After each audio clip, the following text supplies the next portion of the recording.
We're always telling children that it's not winning that matters, it's how you play the game. But as adults, is that really true? As a society, do we celebrate winning at all costs? On Counterpoints with me, Melinda Nucifora, we'll debate the safety and the ethics of the drug-fueled Enhanced Games. That's coming up on Thursday. It's being billed as the Olympics of the future, a juiced-up version of faster, higher, stronger. The Enhanced Games doesn't just allow the use of performance-enhancing drugs, it actively encourages it. But is it setting a dangerous precedent? And just because the drug use is out in the open, does that make it okay? It's up for debate here on Counterpoints with me, Melinda Nucifora.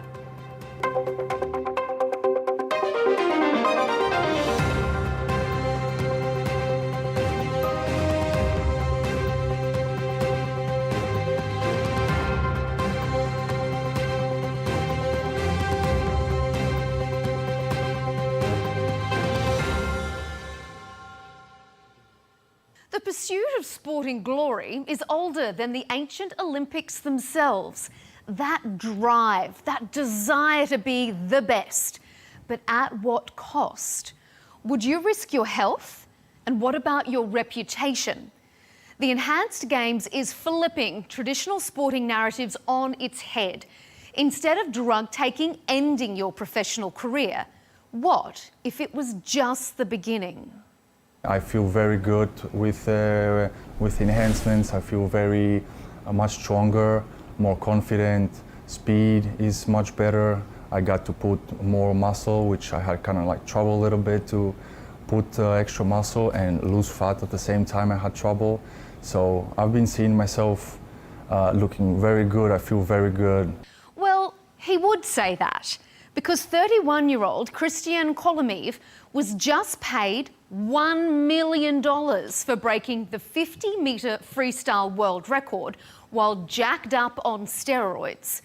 The financial muscle behind next year's Enhanced Games want athletes and viewers to embrace what it's calling superhumanity, a revolution in sport and science. Strip away the marketing spin and you're left with a celebration of drug-taking athletes breaking records which were set by clean sportspeople. Gold medals aren't won, they're earned. But at the Enhanced Games, who's earning them? The athletes or the scientists? Our panel go head-to-head on Counterpoints to answer if the Enhanced Games are really safe. Is there a difference between winning with integrity and winning at all costs? And will sporting success be reduced to who can pay for the best doctors? Let the games begin.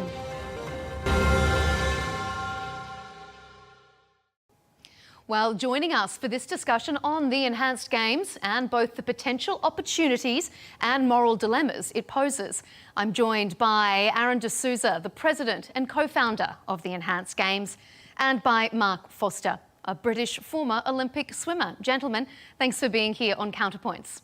Now, the dangers associated with performance-enhancing drugs are well known and well studied. They're addictive, they can have serious physical and mental side effects. And in this setting, athletes are being encouraged to keep pushing the boundaries and pushing their bodies to the limits.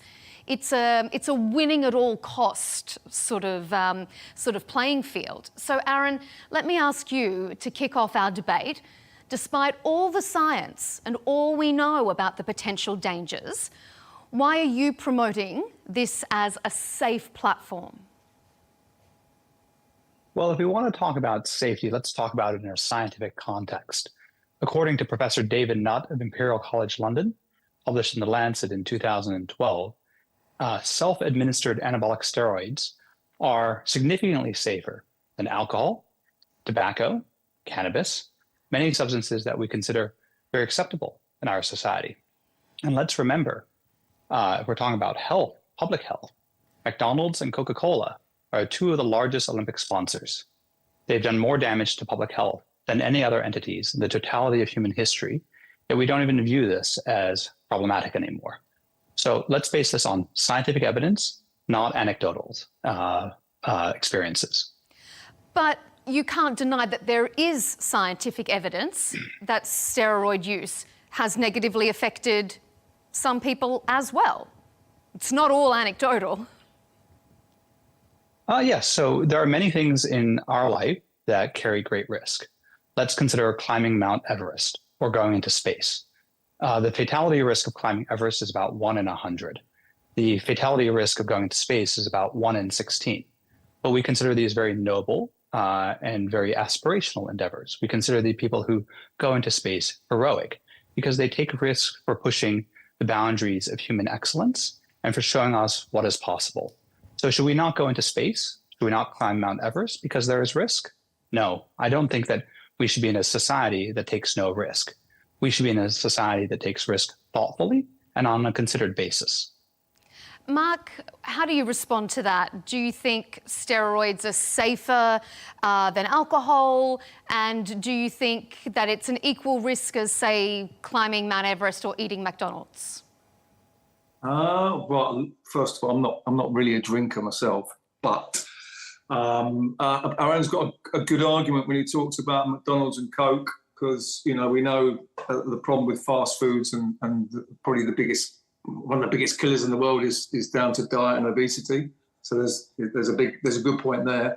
I think the thing is, from my point of view, I went to 5 Olympic Games and tried to do everything, what I say, the right way within the rules, because the rules are there for a reason, to try and keep everything safe. When I see people now being able to do whatever they want to do, as long as, I kind of look at, one of my big questions was going to be in the long term for Aaron is, what's the end game? What is the end game with these games?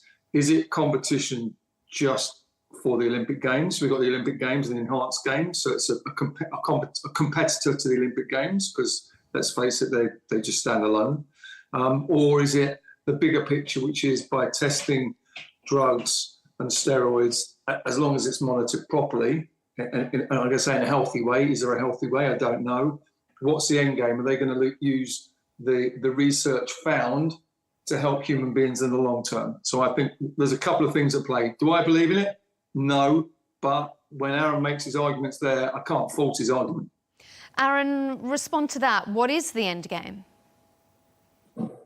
The end game is to create superhumanity. The same drugs that allow athletes to run faster and jump higher will allow all people to live longer, healthier, and stronger lives. The principal risk of mortality in older individuals is muscle loss. And that leads to falls, it leads to fractures, and is a major risk of fatality. And so the same research that we do on athletes has the ability to diffuse out into our wider society, just like Formula One. Formula One is a combination of the athlete and the engineer working together to make cars that are faster and safer. And the technology that is developed for the track eventually diffuses out to the road. The most obvious example being anti-lock braking, and the other being carbon fiber monocoques.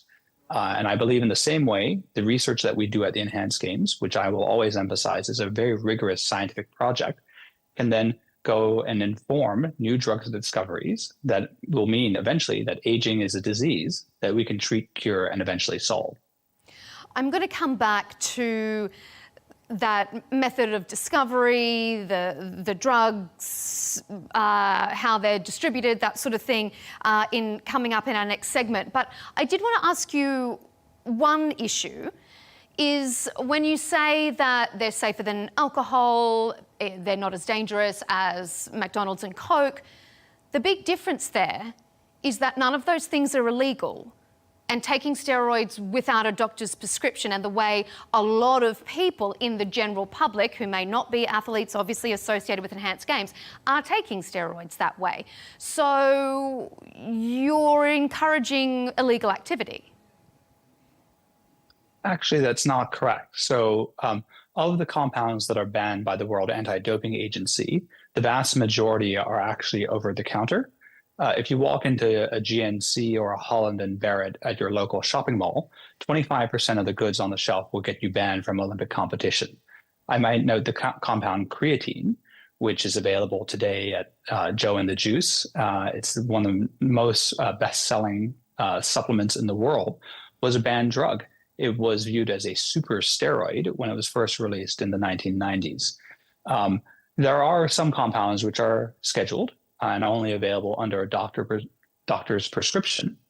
But many countries, Italy, for example, under Article 76 of their medical code, allows for the prescribing of substances for the sole purpose of human enhancement. So it's perfectly acceptable in our society to go to a cosmetic doctor and get a breast augmentation or Botox. Those are non-therapeutic procedures designed to enhance one's appearance. And so why can't we go to a doctor in the same way and be enhanced pharmacologically so that we are stronger and faster? Mark, what do you say to that? Why shouldn't we? I guess it comes down to monitoring how these drugs are dispensed, so to speak, because I can imagine, and you know, I read horror stories in the paper, and I read horror stories in the past, and I know things have changed an awful lot now. But someone could go down to the local gym and get something from someone where they don't know where it's come from, and there's been lots of stories with athletes in the past, and some of the best athletes in the world in the past that have, and I know of a few that have died of enlarged hearts, because when you take steroids, or when you train, you don't just train your body and your arms and your legs, they're muscles, but your heart's a muscle and your heart grows also. And I know a lot of athletes in the past have had problems with that. Now, my thing would be, if this is going to happen, it's going to go ahead, then how do you monitor or make sure that athletes are getting, I was going to say organic, you know, steroids that are going to be safe for them to take, as opposed to me going somewhere else and I go, these are a lot stronger than them, I'm going to take these, and then I find out in 6 months' time or a year's time, well, I don't find out, I drop down dead. So how is the whole process monitored? I like the idea. I say I like the idea. I don't like the idea. In my world, it was seen as cheating in the past, but now if it's everything's legal now, I like the idea of seeing where people can go with it. But at the same time, how do you make it safe and make sure people don't abuse it? Aaron, how do you?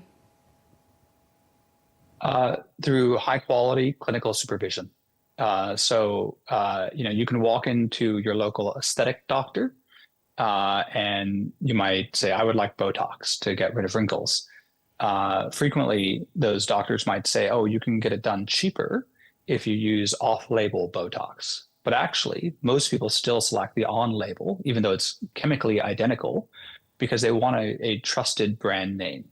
I would never encourage anyone to order steroids online and inject themselves. That's totally reckless behavior. I would encourage them to do what billionaires, celebrities, and pro athletes do, which is talk to a knowledgeable, high-quality doctor, work with a compounding pharmacy that is regulated. And that is, the point of medical regulation, so that we can always trust the integrity of the supply chain. I want you both to take a listen to Dr. Dan Turner, who is the Enhanced Games Athlete Safety Director. Have a listen to what he said recently. It's not the use of substances that is inherently dangerous. It's the misuse of substances. It's the lack of medical supervision. It's the use of impure substances, the sourcing of substances that is not pure, for example. It's the stacking of substances that is not done in a strategic way. So, Aaron, there is an example of what you're saying, that this is unsafe if it's not done and supervised in a certain way.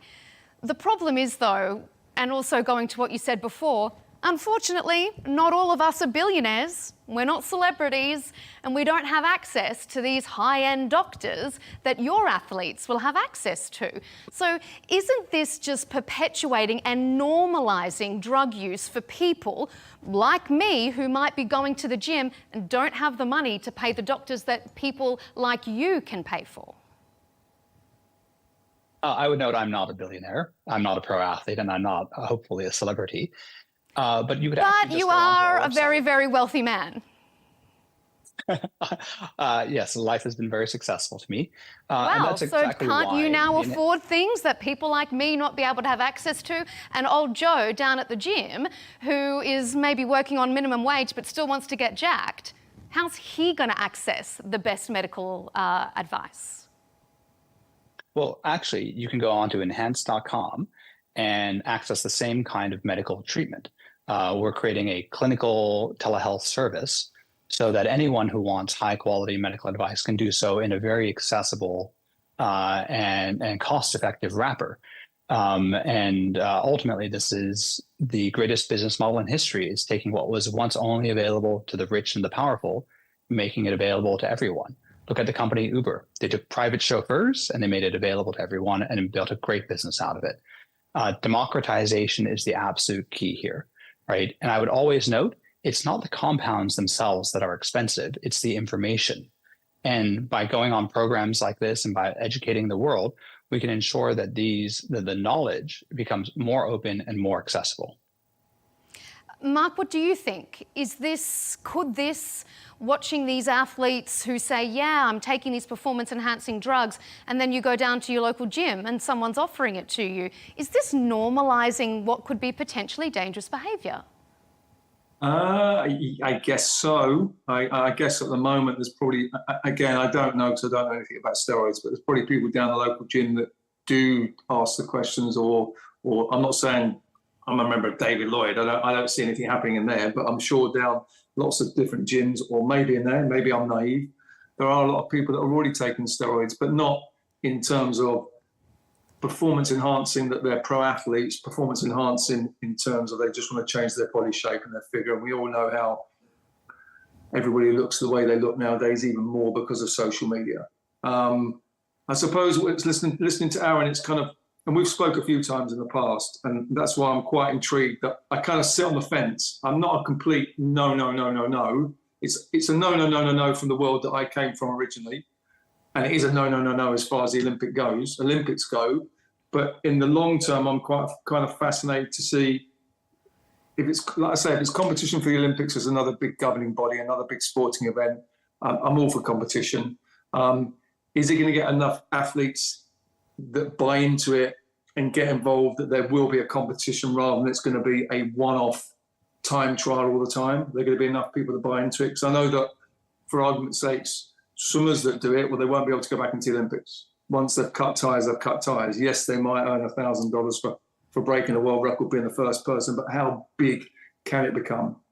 And is it about, and we mentioned that, and we know how big the IOC is and how much money they earn, is it a way of making a few more people a lot more dollars? Is it another business model? I don't know. Before we move on to our next segment, I do want to ask both of you really quickly. Aaron, I'll start with you first because you're the one who was talking about creating superhumanity. Are there limits to that? Is there an age limit? Can you give it, would you say, yeah, you want to be a model as a woman, take these drugs at 14 and you'll grow really tall and skinny? You know, where do you draw the line with what's superhuman? Well, actually, this is already happening. It's very common now for gene editing to be done. CRISPR gene editing technology is being used by parents to enhance the embryos of their children, even before they're born.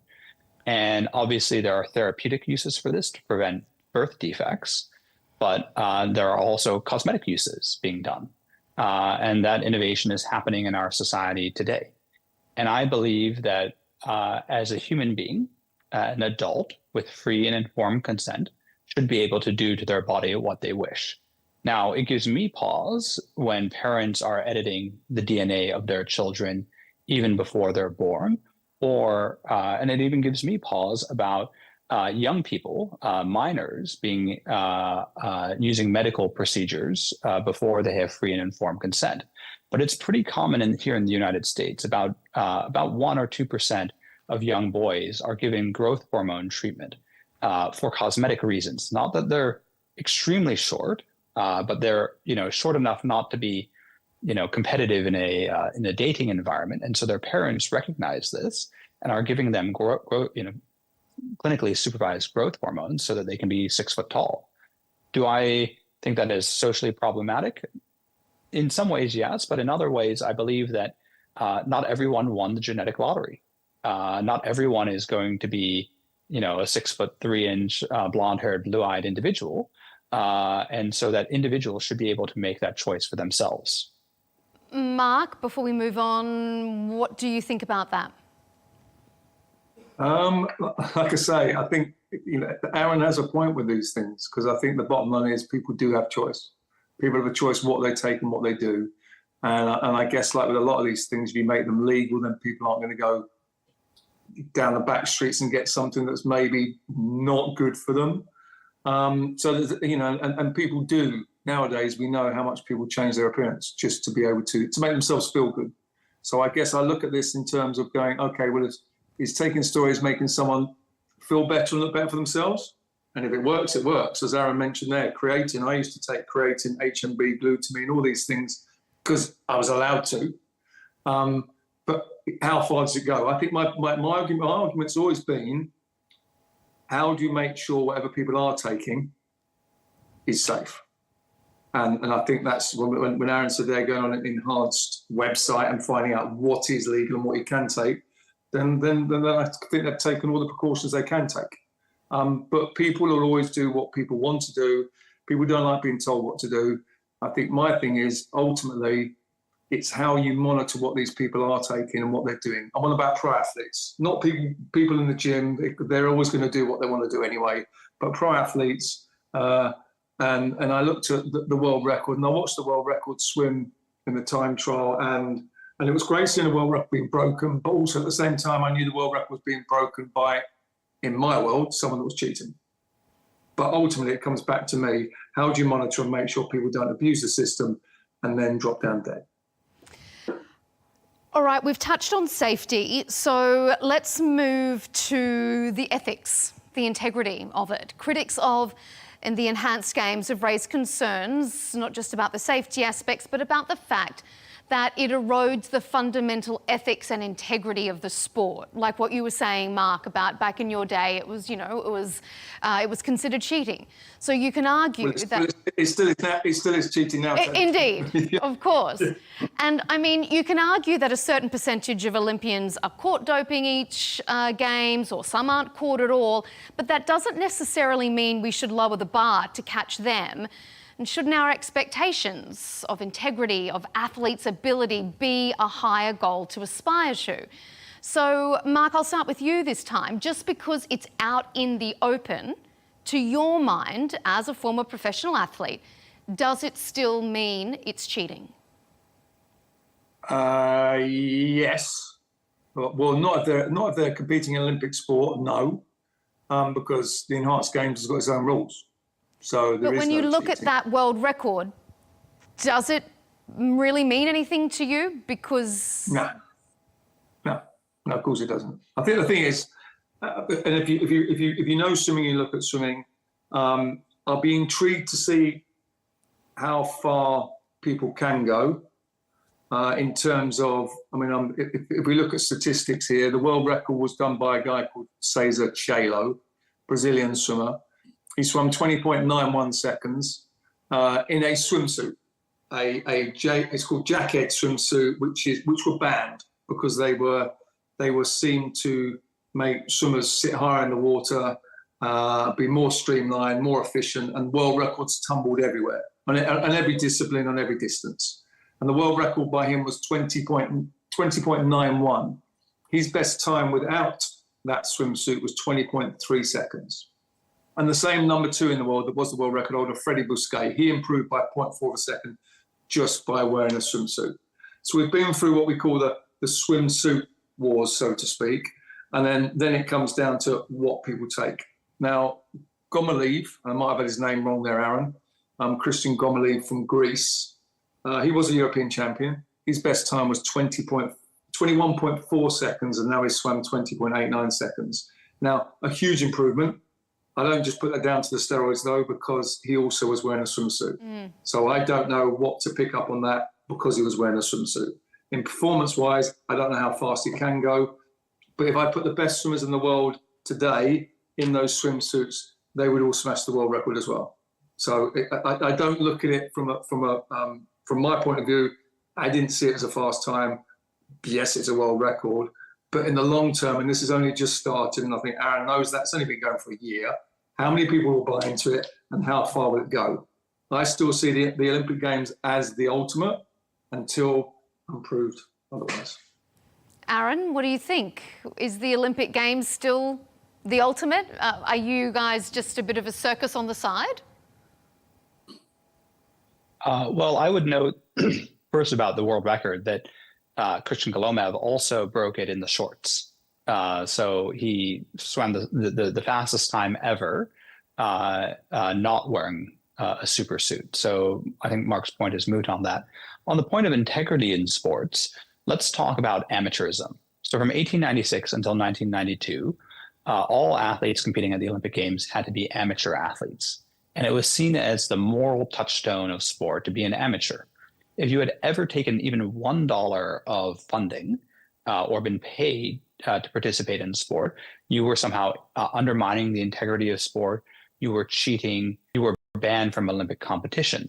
And there are many famous examples throughout Olympic history. Most obviously is a gentleman named Jim Thorpe, who's arguably the greatest Olympian of all time, was banned for being a professional athlete.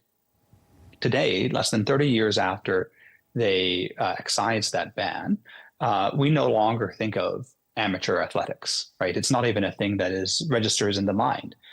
Do we think that being paid somehow undermines the integrity of sport? No. Even the NCAA, college sport here in the United States, is fully professionalized now. College students are being paid very significant sums of money to participate in sports. And so what I would note about that is that sport can change. The rule set can change. Societal attitudes can change. Right now, it seems very bold and provocative that we can use performance enhancements in sport.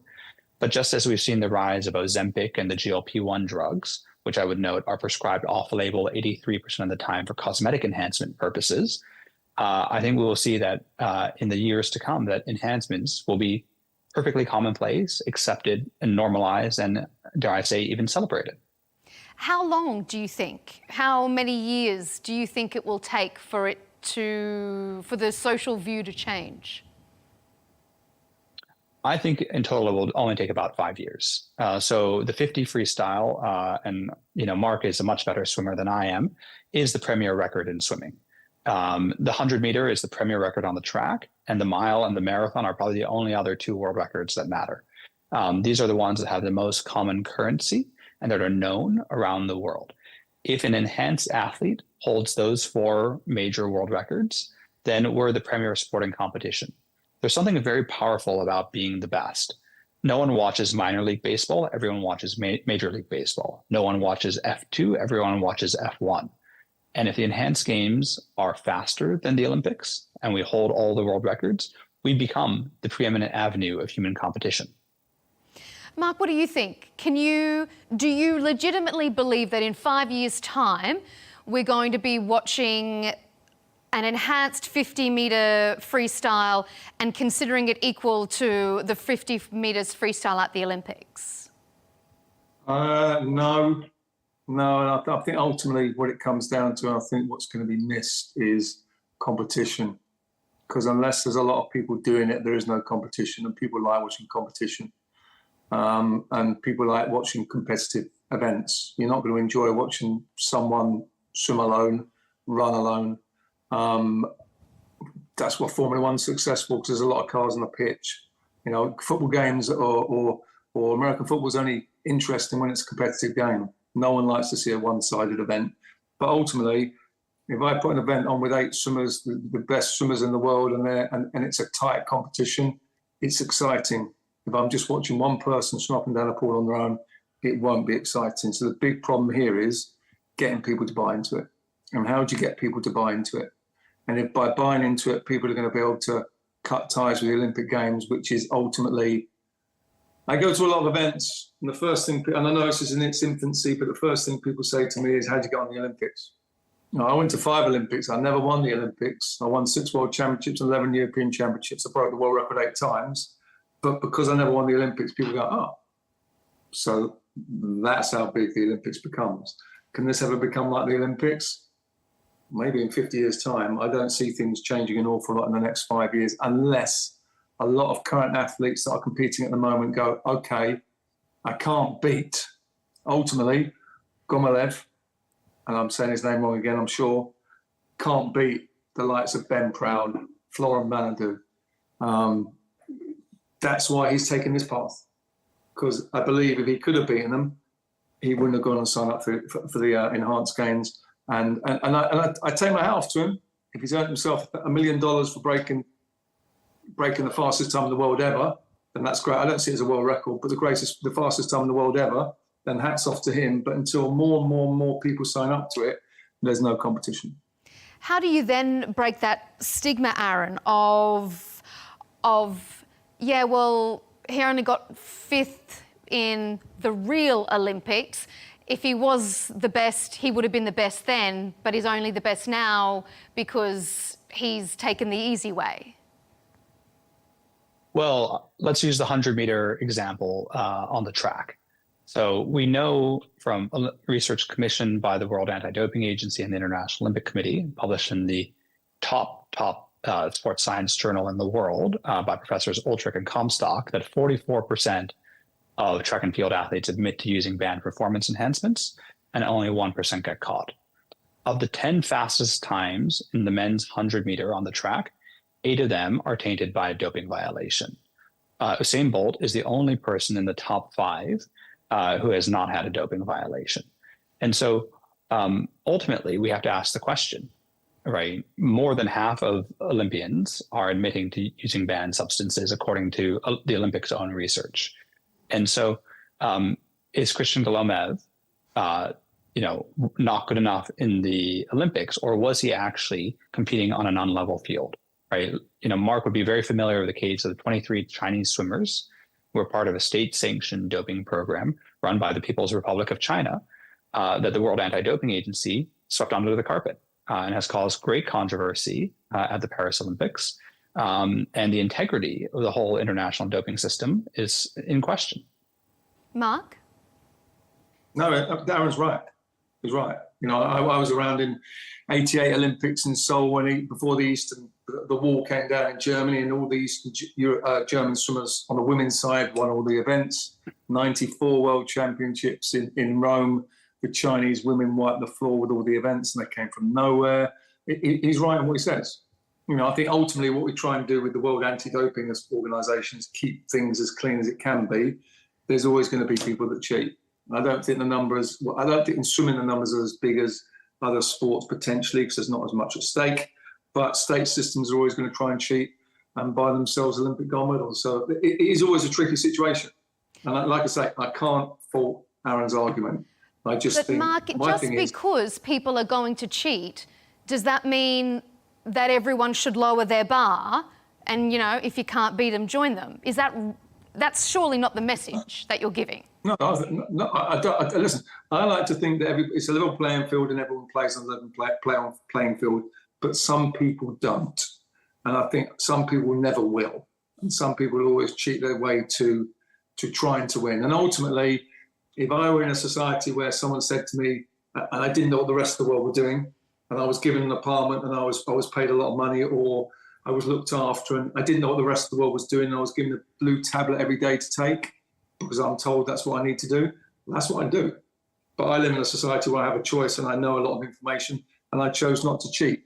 But in my mind, I think the rest of the world isn't cheating, but that's naive to think that everyone else isn't cheating. There'll always be people that try and cheat. Aaron, let me... Sorry, and when I say cheating, the Enhanced Games is not cheating, because ultimately the Enhanced Games is what the Enhanced Games is. People can do what they want to do. So there's no cheating involved. Indeed. In my world, you're cheating if you take it. So, Aaron, let me put this to you. So still, at the moment, when you raise those figures about the number of athletes who may or may not have been caught taking performance-enhancing drugs, when it comes out, it's career-ending for them. they don't get to bounce back from that very easily, especially when, you know, look at Lance Armstrong, Marion Jones. I mean, they were mythicized and it ruined the entire image, their brand. How do you, as a marketing team, reverse that mindset that this is something that ruins someone's brand? I'll be honest, as an Australian, when I saw James Magnussen all those years ago come out to say he was going to do it, I was shocked. How do you get the public behind you? Well, I would note that a doping violation isn't quite the same sin as it once was. Jannik Sinner, who is the #1 tennis player in the world today, was found to use a banned enhancement. And to much of the controversy of the tennis establishment, he was given a 3-month ban, which he chose to serve out in the off season in what was viewed as a conspiracy between the tennis authorities and the World Anti-Doping Agency as not to undermine their top player. Going back to my statistic, 44% of track and field athletes admit to doping, but only 1% get caught. So that means that 43% of athletes are not getting caught. There's something seriously broken about the system. And I believe that competition is very healthy, right? As to Mark's point, we love watching human beings compete at the highest level, but the Olympics have never had competition themselves. And so to create an alternative pathway, I think is very healthy. Athletes get to choose. Do they want to compete at the old traditional Olympics and get a gold medal? And I might note, no money, or come to the fast, modern, enhanced games, compete every year, have a chance at $1 million for a world record. The $1 million check that I gave to Christian Kolomev is, I believe, 10 times more than any other swimming prize ever awarded. Christian was one of the best swimmers in the world, and in his 10-year career, he only earned $200,000. There were some years that he was earning as little as $6,000, and he's one of the finest specimens of our species. And this is not an isolated story. Mark will know very well. He's one of the most decorated swimmers of all time. Did he make money like a Premier League football player or a NBA basketball player? No. And that is due to the dysfunction of the International Olympic Committee and the governing bodies. So we want to pay athletes really well, give them an alternative, and allow the Olympics to become clean and natural while we are the guardians of an enhanced sport. Mark, before we move on the topic of money, would you do it for money? No, I wouldn't change my career because my career was my career. If I was a competing athlete that even was for $1 maybe million, Mark. What about right now? Come out of retirement. My body, I could break the Masters world record probably tomorrow without taking drugs, but no, it's for me, no. But 30 years ago, the young me, had it been today, would I have thought about it? I probably would have thought about it. And I think there will be a lot of people that potentially will think about it because ultimately, athletes do have a short career. And if they can earn more money, they possibly will do. The big thing for me is that I'm intrigued to see what's happening. And I'm not saying it's a no. My big thing is, I mentioned earlier, I know an Italian swimmer from back in my era who he was Olympic champion, and he was told he was going to carry on, and he was going to make a comeback for the next Olympics, and he was told by doctors that if he continued, he'd die because his heart had grown too much. Now, that's one person that I know, and I'm sure there's lots of other people that have had problems. And we know, I see athletes or footballers dropping down on a pitch nowadays and getting resuscitated. Now, that could be done down to vaccines from vaccinations and other bits and pieces. I don't know. Or they've got a weak heart and it might have been in the family already. My thing is, but if that's happening to what I seem as super fit human beings, and that potentially can happen, what will happen over a period of time if we go down this route? I'm not saying it's going to kill everybody, but it's a safety issue is my big issue. Okay, let's move on to our final segment. No one can argue that events like the Olympics are philanthropic. We're talking about money, so let's talk about elite sport is a business. And the commercial aspect of any major event can't be overlooked. But let me ask you this, Aaron, will this format reduce the sport, any sport, to who has enough money to pay for the best doctors, for the best drugs? Absolutely not. So unlike the Olympic Games, where athletes are effectively independent contractors, they have to pay for their own training, their own medical support, their own coaches and physiotherapy, et cetera, except in some countries like Australia, where there is a institute of sport or a sports ministry that pays for it. But by and large, most Olympians are independent contractors. And they are responsible for their own performance. At the Enhanced Games, every athlete will be a member of the team. And this is something that I've only learned in the year and a half or so that I've been working on this project, is that athletes are not business people. They are masters of a particular craft. They don't want to organize their flights and book their hotels or organize their doctors. They just want to be on the team, like Premier League footballers are, NBA players, MLB players. And so if an athlete is invited to compete at the Enhanced Games, they're invited to be on the team. And we'll pay them a base salary, and we will support them through the whole process. There are many reasons why Christian Coloma broke the world record, one of which is enhancements. Another is using the same suit that Cesar Chavello used 16 years ago. But also what really mattered was that he was paid. He got business class flights and nice hotels. At the Paris 24 Olympics, athletes were sleeping on cardboard beds without air conditioning. They were on a bus 2 hours each way from the athletes' village to the swimming pool, and that impacts performance. And so we really want to take care of our athletes in the best possible way. We want to reward the best of human excellence, and that takes money. And how do we do this? We don't build stadiums and throw them away after 2 weeks. So you only need to look at Athens 2004, Rio 2016, Beijing 2008, which costs hundreds of billions of dollars of wasted infrastructure spending that could have been spent on the athletes. Mark, to your mind, who are the real winners here? Is it the athletes competing, or is it the scientists who created their unique cocktail? Well, you could say Gomliev for breaking the world record, or the world best. He's got paid $1 million. He's done well out of it so far. But that's just one individual. I don't know how many individuals have actually taken this up so far. Scientists, I think the thing is, if the scientific enhancement or steroids can be seen to be helping people for the long run, and that's old people or into other areas of life, then there's a win there, right? I just see the Olympics ultimately as it's always been the ultimate. It's always been about the Olympics, and it's once every 4 years. And I wish it was every year. I wish we could see competition every year. So I think that's one of the things with the Enhanced Games. If you can get enough people doing it, it'd be amazing seeing a big spectacle of the world coming together, the fastest athletes in the world coming together once a year as opposed to once every 4 years. But then that's part of the Magic Games. That's part of the magic of the Olympic rings, that it is once every 4 years, and that's what makes it so special. If it can be deemed that in the long term, the real winners are people. So from taking steroids and inventing new drugs, for argument's sake, if that helps people and the people are the real winners, then there's a plus side to it. I don't know if I see it working in terms of, to me, it's numbers. If you can create a competition, you've got everybody doing it, you've got a competition.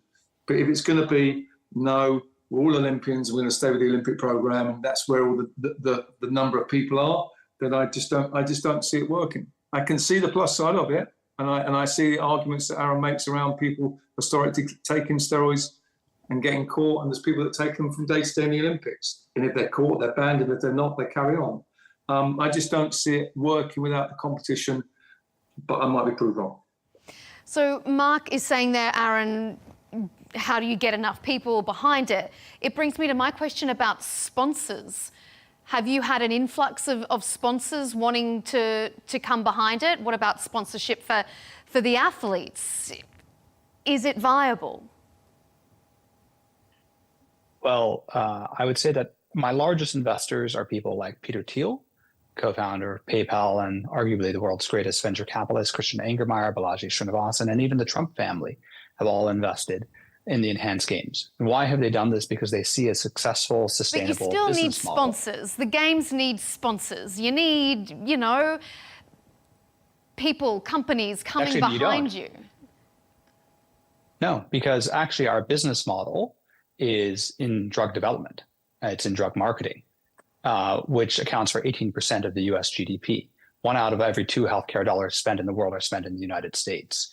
And so why would I want to build the fast, modern, enhanced games and attach to an old, dying business model of media rights and TV rights sales and corporate sponsorships? Our business model is a lot more like Red Bull. Red Bull doesn't need corporate sponsors because Red Bull sells a 90% gross margin energy drink that has allowed it to scale in less than 20 years, being the 3rd largest beverage company in the world, worth more than $100 billion, and the principal sponsor of extreme sports activity. The world is, Mark's core critique is this will only work if it gets to scale. And let's think about some examples throughout history. 15 years ago, Uber, it would be hard to imagine to take a ride in someone else's car that you don't even know, a stranger, instead of taking a regulated traditional taxi cab that's been around for 100 years. And now Uber is the dominant mode of urban transportation. Taxi cabs have faded away. The same thing with Airbnb, right? It's almost unthinkable, right? Instead of staying in a safe, high brand hotel, you would stay in a stranger's apartment, right? And, these were able to get to scale very, very quickly, change public perception dramatically. And I would note that Uber and Airbnb were both illegal when they started, right? Travis Kalanick, the founder of Uber, was threatened with a 150,000-year prison sentence by the city of New York. And now we take Ubers everywhere. Before we wrap up, I've got a final question for both of you.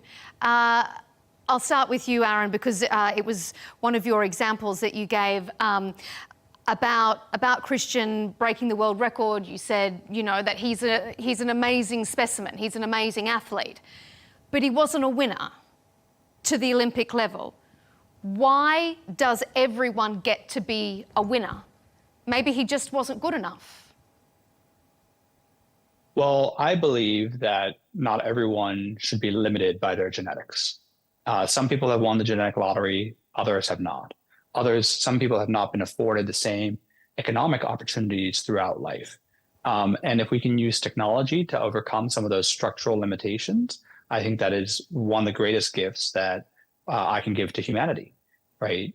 There are a lot of limitations in our life, right? Some people have, in the developing world, for example, look at India, has 1 out of 6 people in the entire world has won perilously few gold medals. Why? Is because childhood nutrition is really poor in India. Stunting and development is limited. And so could we use performance enhancements to overcome some of those limits to ensure that India is playing on a level field as the United States or the United Kingdom? I think that would be very powerful for our society. Mark, what do you think? Do you think that some people are naturally gifted and that's why they're the winners? Does everyone get to be a winner? No, everyone doesn't get to be a winner. I think you've only got to look around the Olympic Village and see that the beauty of the Olympics is seeing what people can do if they obsess about doing something over and over and over again. But within swimming, you've only got one Michael Phelps. In swimming, you only have one Adam Peaty or one Usain Bolt. There's only one. I want to say superhuman being. That sounds wrong, but there's always one winner, so to speak. I don't think it could ever be made a level playing field, because if everybody, all those elite athletes, were also then taking drugs, you'd still get the same result, as in the best person would still win, but they'd all just be a little bit quicker. I think the big thing is, and I go back to the big thing with this is, if I can see that by the Enhanced Games, it has a positive outcome on society. And Aaron's mentioned there, we're talking about sport there and about India competing against the rest of the world. That's one side, but I see it more at grassroots and seeing if it can help people. If science can help people, my worry is and this has been, I've been around in Olympic sport for 30, 40 years now, which is the people that do abuse or people taking stuff that isn't certified and the problems that people are going to have. I like to be proved wrong. I just see it getting very, very messy. It's such an interesting topic, and here on Counterpoints we value both of your sides very much. We appreciate having you here, but unfortunately it's all we've got time for. A huge thank you to our guests, Aaron D'Souza, the president and co-founder of the Enhanced Games, and Mark Foster, British former Olympic swimmer. It's been wonderful to have both of your points of view here on Counterpoints. And of course, thanks to you at home for tuning in to Counterpoints with me, Melinda Nucifora. Remember to subscribe to Al Arabiya English on YouTube to keep across all our debates and exclusive interviews. And of course, be sure to follow us on Al Arabiya English on X and TikTok.